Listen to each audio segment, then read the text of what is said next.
İnanc nədir bizim üçün? Mən istəyərəm sizin çıxam, siz cavablandırasınız. İnancı necə anlayırsınız? Mənə elə gəlir ki, hər kəsin fərqli inancı var da. Kimi qara pişiyin keçməsini inanc edir, kimi üzərliyin gözləri, nəzərləri götürməsinə inanc edir, kimi dini inanc kimi görür.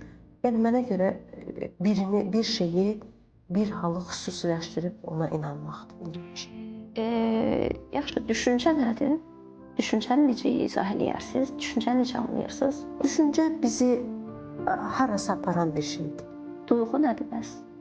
Duyğu yaşamaqdır. Tamam. O zaman mən belə bir izah verim. Bizim təkrarlarla etdiyimiz bir şey bizim beynimizin ikna olmasına gətirib çıxardır. Yəni beynimiz onu qəbullanır.